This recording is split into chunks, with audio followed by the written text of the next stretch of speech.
What's cracking, guys? Bruce Matson here, your host show of Metro Scout Fantasy Football, and I'm just dropping a quick video right now, and I just want to talk about the rookie draft class, my thoughts on it, my strategy, how I'm going about it right now. Things might change, but if it does, I'm going to do another video on it, so that's why you need to hit that subscribe button, because I'm always going to keep you updated, always going to keep you posted, and everything else.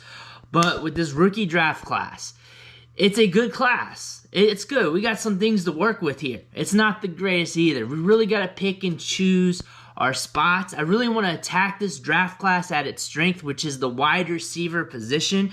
And this wide receiver position is kind of deep.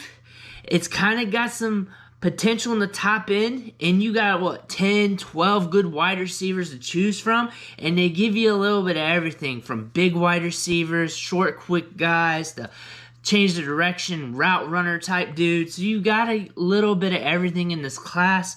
So I really want to diversify between this wide receiver group, and I want to spray and pray on it like I'm playing Call of Duty and I'm rushing the forts.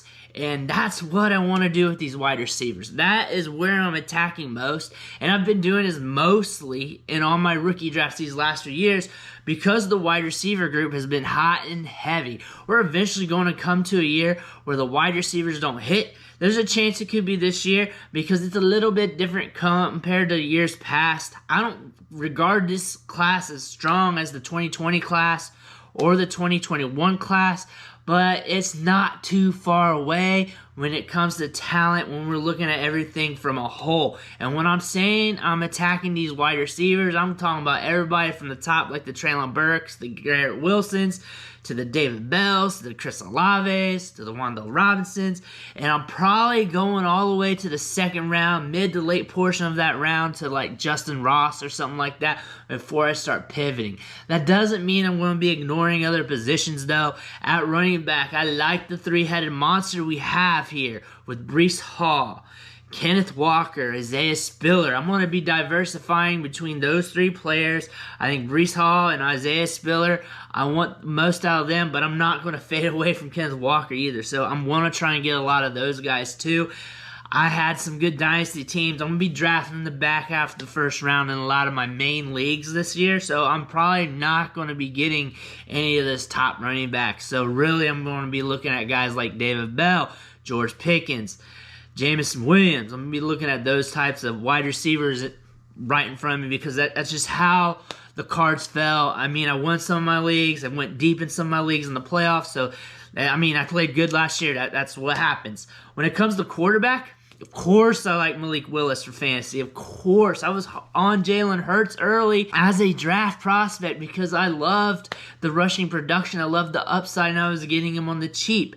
Malik Willis isn't going to be on the cheap. He's probably going to be considered a top-tier prospect for Superflex. He's going, not probably, he will be. He'll be like the QB1 on the board, top player. People are going to be going after him, especially once we get the draft capital, especially once people see where he's going. But I do want him on some of my teams. The price is pretty hefty considering I can get a top-tier asset, but I may diversify to him. But when we're talking about quarterback, I love the value we're getting in mock drafts with Sam Howell. I don't understand why he's fallen so deep in Superflex, but I'll take him in early second round, late first round range. Once these skill players start to get a little bit iffy, I'll take that with the quarterback value in Superflex. If you're going to give me a guy who can rush for 800 yards, sling the ball during his freshman year, sophomore year, junior year, I'll take that if you're going to give me that at a discount. Because the odds of him busting is the same as any quarterback getting drafted in the first round this year. I like Sam Howell. I think he's an okay quarterback. I'm not over the moon for him, but when you're giving me a big discount, especially in Superflex drafts, 1 QB drafts, I'm going to take it all day. Tight end, I'm just taking that as it is, like every single year. I don't fade the tight end position completely, but I'm picking my spots. Usually round 3 is when I really want to look at tight end.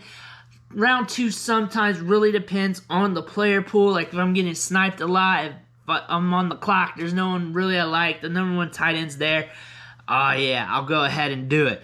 More than likely, that's not happening. There's usually a guy there that I'm going to grab and draft, usually a wide receiver, because I'm usually deep at wide receiver, and that's how I like to roll. There's also running backs here.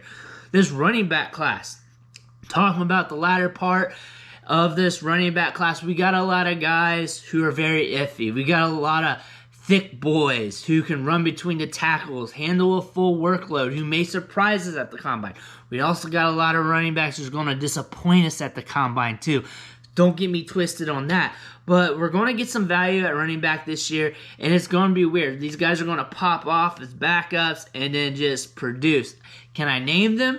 No, I can speculate, but it's like 10 to 12 running backs. They all got these weird things in their profile that makes you think they could hit, but overall, when you look at the whole prospectus, they're iffy. They're iffy. I don't want to pay up for them. There's going to be a guy or two that jumps up to the first round, early part of the second round of rookie drafts that is going to impact dynasty value just due to their situation, their draft capital. I'm not paying up for that. I'm going to allow that to get me a wide receiver at discount like it happens every year. That's what I'm hoping for, and I know it's going to happen with this crop of running backs that we got, because we got an interesting group here after we get away from the big boys between Walker, Hall, and Spiller. It's just how it is. But running back in the third round, the fourth round, I'm going to be taking my shots at these guys and just taxi squatting them up and just hoping I hit on one down the road. And if not, I'll gladly drop them. When it comes to running back, 2023 is where it is for me, that first round. If I can trade back and get some picks, some capital, and get something in the 2023 draft, second round or first round pick, I'm happy. If you're in sharp leagues, you're not going to be able to get many picks in the 2023 draft because those are gold. That running back class is solid. You're talking about 4, 5, 6 running backs deep with some good wide receivers and better quarterbacks. It's going to be hard to get in there, but if you can catch somebody while you're on the clock, catch them napping, you trade back, get that pick, go ahead and do it.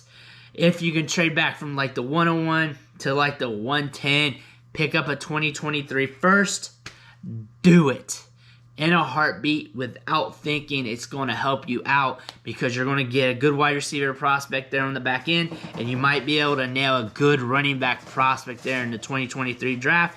If not, maybe one of the top wide receivers, which would stack up and compete very well in this class, if not compete to be the 101. I'm talking about Kayshon Boutte, Jackson Smith-Njigba.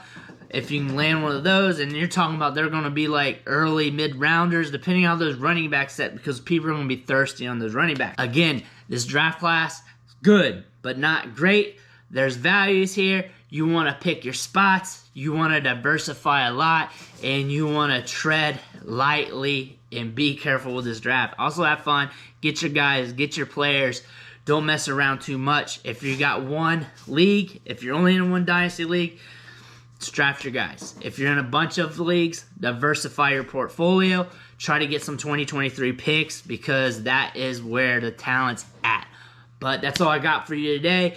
Make sure you hit that subscribe button on the way out. Every subscription matters. Fuels me to keep pumping out this content.